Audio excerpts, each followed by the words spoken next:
નીડરતા અને પરાક્રમની કહાની દર્શાવતી ઐતિહાસિક ફિલ્મ સમ્રાટ પૃથ્વીરાજ 3 જૂને થિયેટર્સમાં દસ્તક આપવા માટે રેડી છે। ત્યારે ફિલ્મના સ્ટાર અક્ષય કુમાર અને ફિલ્મના ડિરેક્ટર પદ્મશ્રી ડોક્ટર ચંદ્રપ્રકાશ દ્વિવેદી બન્યા હતા અમદાવાદના મહેમાન, જેમણે જીએસટીવી સાથે ફિલ્મ વિશે ઘણી બધી વાતો કરી। 30 વર્ષ ડેડિકેશનના, 30 વર્ષ ડિસિપ્લિનના, 30 વર્ષ હમ્બલનેસના, 30 વર્ષ ફૂલ ઓન એન્ટરટેનમેન્ટના, 30 વર્ષ none other than one and only खिलाड़ी अक्षय कुमारना 30 वर्षમાં 150 જેવી ફિલ્મો તેમણે આપી છે। દરેક જોનરની ફિલ્મો તેમણે આપી છે। એન્ટરટેનમેન્ટ પછી કહો કે એક્શન કે પછી કોમેડી હોય, દરેકમાં તેઓ ખરા ઉતર્યા છે અને હવે સમ્રાટ પૃથ્વીરાજ બનીને સૌ કોઈના દિલો પર વિજય પતાકા લહેરાવવા માટે ફરી એક વખત તૈયાર છે નન અધર દેન અક્ષય કુમાર। એમની સાથે આપણી સાથે છે અહીંયા ઉપસ્થિત फिल्मना डायरेक्टर છે डॉक्टर चंद्रप्रकाश द्विवेदी। आप दोनों का स्वागत है जीएसटीवी में। जी बहुत बहुत धन्यवाद। ओके, सबसे पहले सम्राट पृथ्वीराज, इस फिल्म के बारे में कुछ जानना चाहेंगे, आपके किरदार के बारे में। वैसे तो सम्राट पृथ्वीराज के बारे में हर कोई जानता है, बच्चा बच्चा जानता है, पर खास करके आपके मुंह से कुछ जानना चाहेंगे। वैसे मैं ये कहूँगा, जैसे आपने कहा बच्चा बच्चा जानता है, लेकिन हमारी हिस्ट्री की किताबों में जब बच्चे किताब पढ़ते हैं तो उसके अंदर एक छोटा सा पैराग्राफ आता है उनके ऊपर, तो बच्चा बच्चा सिर्फ एक पैराग्राफ जानता है। तो इसके ऊपर एक फिल्म बनाना और उनकी बहादुरी, वो कैसे योद्धा थे, ये बच्चों को बताना और उनको अपने कल्चर के बारे में, अपने हिस्ट्री के बारे में बताना, ये मैंने जब इनसे कहानी सुनी तो मैंने सोचा कि ये ज़रूरी है कि ऐसी फिल्म की जाए और लोगों को बताया जाए और परिवार में बताया जाए कि हमारे सम्राट पृथ्वीराज चौहान कैसे थे, क्या करते थे। ऐसे ही कई योद्धाओं की कहानी है, चाहे वो महाराजा राणा प्रताप थे, बहुत सारे और सारे योद्धा हैं, महाराजा शिवाजी, छत्रपति शिवाजी थे, तो बहुत सारे ऐसे कहानियां हैं।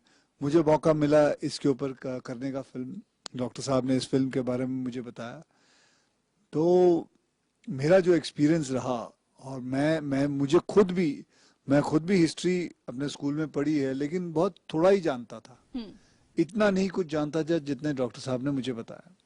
तो मैंने कहा इसको अगर फिल्म में तब्दील करके लोगों के सामने पेश करें तो ये अच्छा रहेगा कि लोग समझ सके, बच्चे समझ सके, सीख सके। आज मेरे बेटे का भी यही हाल है, उनको भी नहीं पता कि सम्राट पृथ्वीराज चौहान, उनने भी कोई सुनी हुई है, हल्की फुल्की कहानी सुनी है, लेकिन मैं आपको भी पूछूंगा आप कितना कुछ जानते हैं, आप जानते हैं उनके बारे में कितना? नहीं, हमने भी, जैसे कि आपने बोला कि एक पैराग्राफ था, हमारी स्कूल में भी एक पैराग्राफ उतना ही पढ़ा है। तो जैसे आपने सही बोला कि पूरी जो स्टोरी, जो कहानी है, वो शायद इस फिल्म के थ्रू ही हम सब जानेंगे। हाँ, क्योंकि हमें जो पढ़ाया गया है वो मुगलों के बारे में पढ़ाया गया है, वो ब्रिटिशर्स के बारे में पढ़ाया गया है, लेकिन जो हमारे रियल जो हीरोज थे उनके बारे में हमें पता ही नहीं है। तो ये बहुत जरूरी था, और डॉक्टर चंद्रप्रकाश द्विवेदी से अच्छा कौन हो सकता है जिन्होंने इस कहानी के ऊपर 18 साल से काम करके लिखा है। And I found it very amazing that at that time Prithviraj Chauhan ji used to talk about women empowerment, equality. So I was amazed at it. तो मैंने कहा ये फिल्म हम जरूर करेंगे। डॉक्टर साहब अगर आपको ठीक लगे तो मैं जरूर करना चाहूंगा। बिल्कुल, मैं वही पूछना चाहती थी। 30 सालों की आपकी जो जर्नी रही है, पहली बार ऐतिहासिक फिल्म में आप दिखने वाले हो, तो इतना लंबा इंतजार आपने क्यों करवाया आपकी ऑडियंस को, आपके फैंस को? पहली बार तो नहीं है, मैं केसरी भी कर चुका हूँ। हाँ, वो भी एक ऐतिहासिक फिल्म थी। हाँ, ये मेरी दूसरी अटेम्प्ट है। इतने बड़े स्केल की, और ये जो सम्राट पृथ्वीराज, मैडम ऐसा है कि किसी ने दिया ही नहीं रोल। अच्छा, किसी ने इस लायक समझा ही नहीं कि नहीं सच बात है, किसी ने ये सोचा ही नहीं कि मैं इस पे खरा उतर सकूं। ये तो डॉक्टर साहब ने कहा कि मैं, और तब भी मैं डॉक्टर साहब को यही कह रहा था, क्योंकि अगर आप देखेंगे तो हमारी हिस्ट्री की किताब में ना सम्राट पृथ्वीराज चौहान जी की जो तस्वीर है, he is a little bit stout. तो मैंने इनसे यही कहा था कि डॉक्टर साहब वो तो स्टाउट हैं, मैं तो पतला सा हूँ, तो कैसे आपको नजर आऊंगा। तो उन्होंने मुझे बताया था, इनकी जुबानी से ही सुन लीजिए कि वो। अच्छा, बताइए डॉक्टर साहब, वो कल्पना ये इस तरह की कल्पनाएं लोगों के दिमाग में बहुत सारी हैं और हाँ। भारत के मैं पूछना चाहता हूँ, आपको ऐसा क्यों लगता है कि वो पतले थे? उसका कारण है कि मैंने रासो पढ़ी है। कि आपने मुझे मुझे ही क्यों अ, चाहिए? हाँ, उसका वो भी सबसे मेरा बड़ा एक कारण क्वेश्चन है है कि कि मैं अक्षय ही क्यों? अक्सर जो धारणाएं होती हैं वो गलत होती हैं। राइट। और एक इतिहासकार या एक फिल्मकार जिसने इतिहास का अध्ययन किया हो, उसका एक काम धारणाओं को तोड़ना भी होता है। मैंने अक्षय से कहा कि उन चित्रों के आधार पर आप पृथ्वीराज क्या थे ये तय मत करिए। आप अपने निर्देशक पर विश्वास रखिए और मैं आपको पृथ्वीराज के रूप में देश के सामने प्रस्तुत करूंगा और मुझे पूरा यकीन है कि एक समय के बाद देश आपको स्वीकार करेगा। राइट। रही बात वो कैसे थे, तो उनके बारे में कुछ पंक्तियां चंद बरदाई ने लिखी है।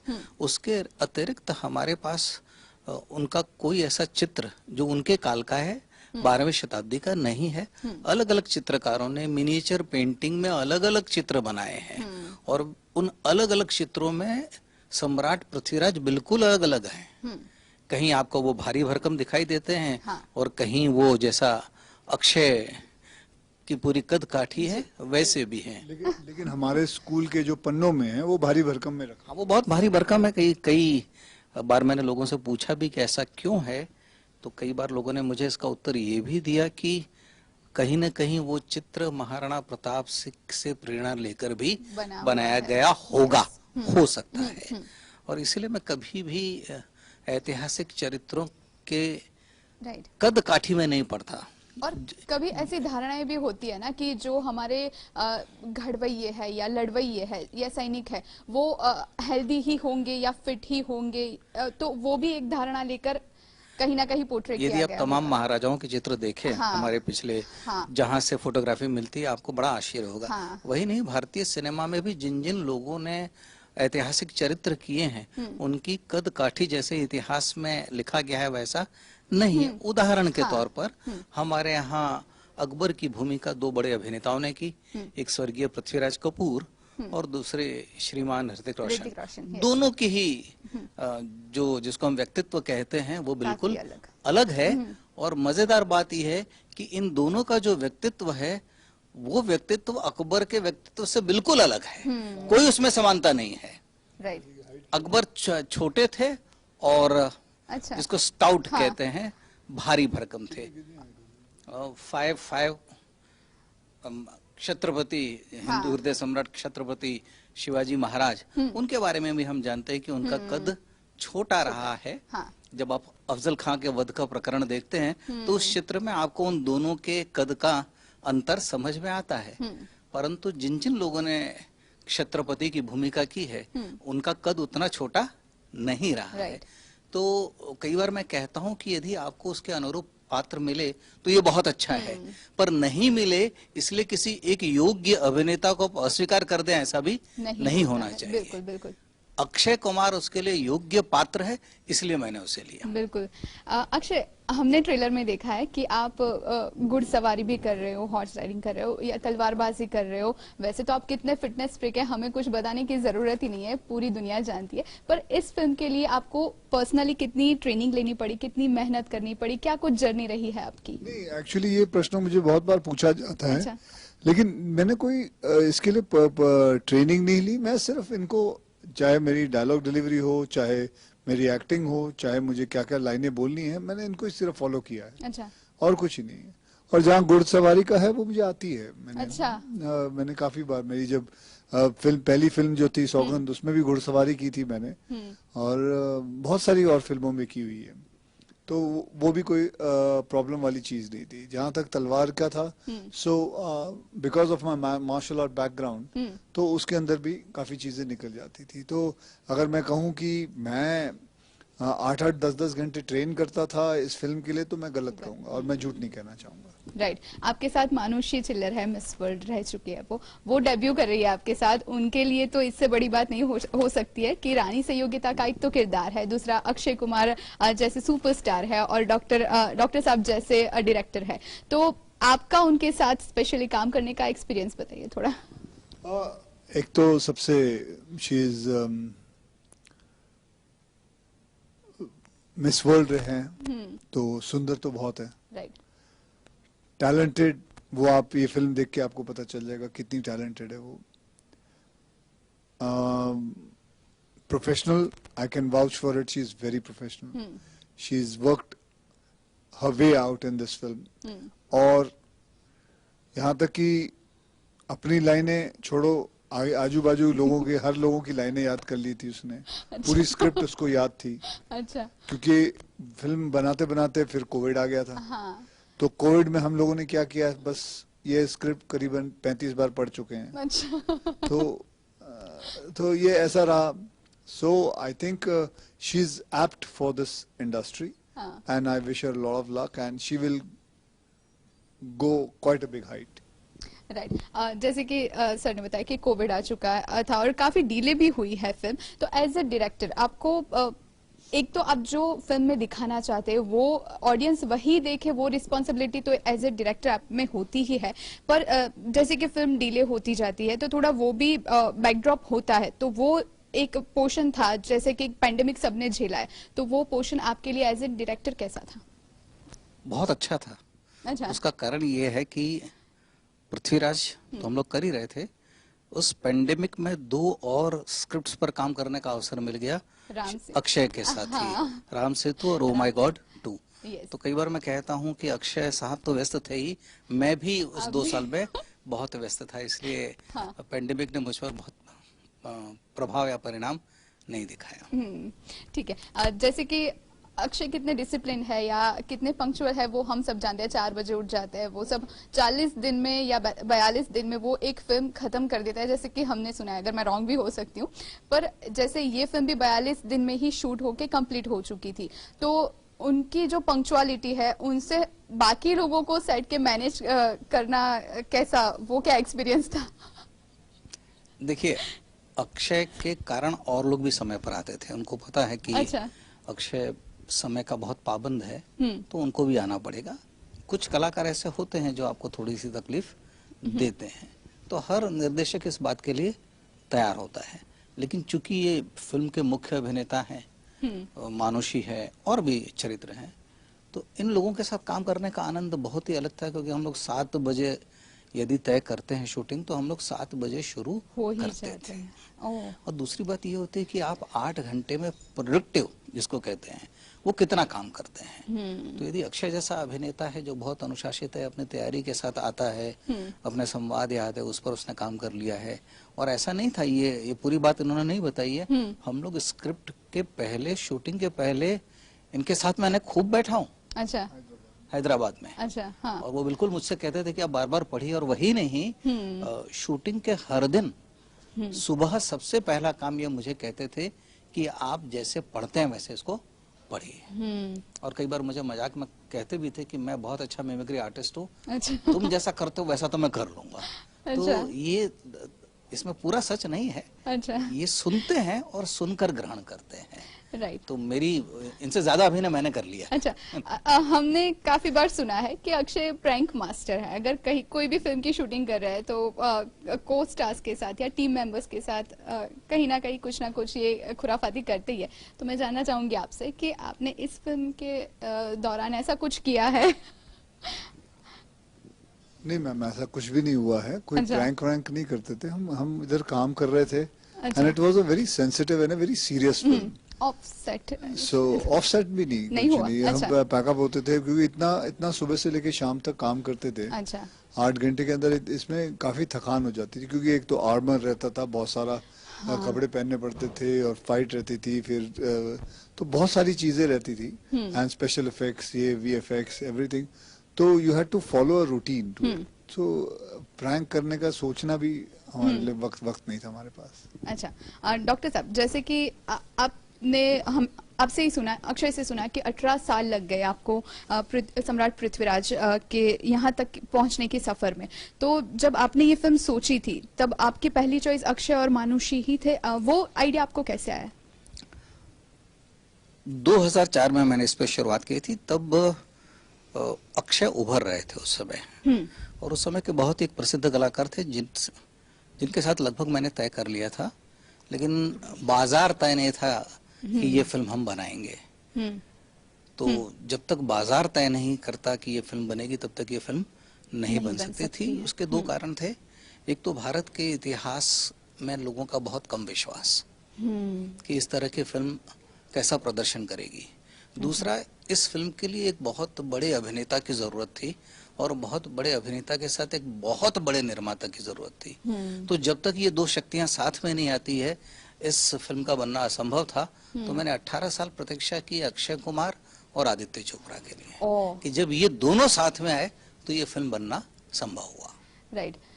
आज अहमदाबाद आए हो आप, आपने हमारी जैसे बात हुई थोड़ी देर पहले, गुजराती फूड ट्राई किया आपने, तो आपको कुछ आपकी कोई फेवरेट चीज है गुजराती फूड में, या फिर आपको अहमदाबाद कैसा लगा, उसके बारे में कुछ बताना चाहिए? अहमदाबाद तो मैं काफी आता जाता रहता हूँ। कई बार आया हूँ। मेरे कुछ मित्र भी हैं यहाँ। और जहाँ तक खाने पीने का सवाल है, हाँ बिल्कुल, आज मैं गुजराती थाली खाने गया था। हम सबके सब गए थे, हम करीबन 17-18 लोग गए थे। अच्छा। थाली खा के आए। और तो मैं वहाँ का जो एक वहाँ का जो मैनेजर था, उससे मैं ऐसे ही बात कर रहा था। मैंने एक बात बता, तू ये खाना रोज खाता है? कहता है नहीं सर, मैं नहीं रोज खा सकता, बहुत भारी है। तो मैं बोला बस यही पूछना था मुझे। तो खुद ही कह रहा था मुझसे नहीं खाया जाता, बहुत भारी है यार। क्योंकि वाकई में मैं उधर खाना खाया हूँ, अभी 3.5 घंटे हो गए खाए हुए, लेकिन वो खाना नीचे ही नहीं जा रहा और बहुत भारी खाना होता है। फिर वो लोग आम रस देते हैं, श्रीखंड देते हैं, उसके बाद एक मूंग का हलवा देते हैं, फिर आइसक्रीम देते हैं, और फिर भी पेट ना भरे तो आओ ये लो पान भी खा लो मीठा।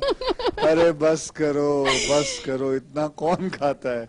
और लेकिन हमारा दिल जो है वो बंद ही नहीं होता है गुजराती थाली खाने के लिए, बंद ही नहीं होता। हमारे गुजरात की मेहमान नवाजी बहुत ही फेमस है वैसे। लेकिन देखिए अलग अलग मेहमान नवाजी होती है। जैसे हमारे पंजाब में, दिल्ली में हम लोग जब खाना खाते हैं तो चावल ये इतना होता है, ये राजमा, ये मुझे अभी भी याद है। मैं और मेरे हमारा डैडी का ट्रांसफर हुआ था मुंबई में, तो हम लोग एक जगह थे, वहाँ गुजराती थाली मिल रही थी। अच्छा। तो मैं बात कर रहा हूँ 1974-75 की। ओके। तब की बात कर रहा हूँ। तो हमने गुजराती थाली खाना शुरू किया। पहली बार हम देख रहे थे तो वो छोटी छोटी कटोरियाँ होती है। हाँ। तो सबसे पहले कटोरी आई दही की, तो डैडी ने देखा तो डैडी को समझ नहीं आया इतनी सी दही क्यों। तो उस डैडी ने बोला भाई साहब जमाना नहीं है, खाना है, जमाने के लिए नहीं दो। अरे तो वो बोला नहीं ये इतना ही मिलता है। अरे नहीं थोड़ा और दो यार। तो सबकी अलग अलग रहती है। बिकॉज आप लोगों की रहती है, हम पंजाबियों में रहती है वैरायटी 3 नहीं रहती है या 4 रहती है, पर क्वांटिटी ज्यादा राइट। और गुजरात में थोड़ा बहुत कुछ होता है, बहुत सारा होता है। तो सबके अलग अलग तरीके रहते हैं। साउथ चले जाओ वहाँ अलग रहता है। So it is brilliant. आपको कुछ फेवरेट आपकी कोई आज जो खाया उसमें से आपको अगर कुछ थोड़ा सा एक्सप्लेन करना चाहो? तो मुझे तो अच्छा लगता है आमरस, बहुत अच्छा लगता है। सबका फेवरेट। हाँ आमरस है, लेकिन बहुत भारी होता है। अच्छा। बहुत भारी होता है। और कड़ी जो है गुजराती कड़ी, मीठी कड़ी, और वो थी।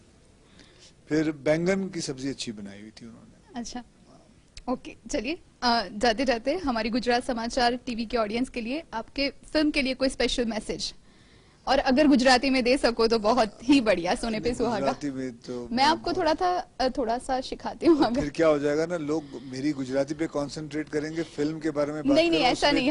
नहीं ऐसा कुछ नहीं होगा। आपको एक ही लाइन बोलनी है सर। तो लेकिन एक लाइन पे सम्राट पृथ्वीराज चौहान को अगर मैं बोल गया, अच्छा, तो फिर फायदा ही क्या पिक्चर? आपको यही बोलना है प्लीज। सम्राट पृथ्वीराज 3 जून रिलीज થવા જઈ રહી છે, પ્લીઝ જજો. મારી પિક્ચર જોઈ લો, 3 જૂન આવે છે. આપણે बच्चों के साथ जाके ये राजस्थानी मिक्स हो गई। हमारी मूवी सम्राट पृथ्वीराज 3 जून ने આવી રહી છે, પ્લીઝ थिएटરમાં જોવા જજો। मैं बच्चों के साथ बोल रहा हूँ, आपको बच्चों के साथ, फैमिली के साथ, सबके साथ देखने છે। આપણે પૂરે પરિવારના સાથે જાવે અને આની બોલ रहा हूँ Marathi and go and watch the film। ये पिक्चर जो है, it's an important film for the society because it talks about our culture, it talks about our history। It's a very, very important film for youngsters to understand what our history is। And I keep on repeating it. It is a very important film for our culture and for our younger generation। Right. Doctor साहब, आप अगर कुछ message देना चाहो। मैं अक्षय की ही बात को आगे बढ़ाऊंगा कि भारत के इतिहास में भारत कितना है। जब हम किताबों की बात करते हैं तो भारत का इतिहास कोई मुगल इतिहास से प्रारंभ नहीं होता और न ही ब्रिटिश एम्पायर से प्रारंभ होता है।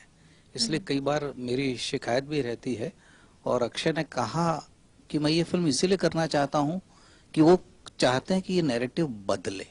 चोला है, चेरा है, पांड्या है, नॉर्थ ईस्ट है, भारत एक विशाल देश है। और इसलिए कई बार बड़ी तकलीफ होती है कि वो 16वीं 17वीं शताब्दी के आसपास आके, जिसे हम मुगलकाल कहते हैं, वहां रुक गया है। सही है। कब ये नैरेटिव कोई तोड़ेगा और उसको लेकर इतिहास, और मैं ये कहूंगा कब हमारी भारत की युवा शक्ति अपने इतिहास को अपना बनाएगी, कब वो ये मांग करेगी कि हमारा इतिहास कहाँ है। अगर पृथ्वीराज उस कोशिश में थोड़ी मदद कर सके, reclaim your history, reclaim your place in the history, तो मैं समझता हूँ कि ये फिल्म की बड़ी सफलता होगी। चलिए, थैंक यू सो मच हमसे जुड़ने के लिए, थैंक यू सो मच। तो आ હતા અક્ષય કુમાર અને ડોક્ટર ચંદ્રપ્રકાશ દ્વિવેદી, જેમણે ગુજરાત સમાચાર ટીવી સાથે ફિલ્મ સમ્રાટ પૃથ્વીરાજ ઘણી બધી વાતો શેર કરી। જુહી ગાંધી, અમદાવાદ।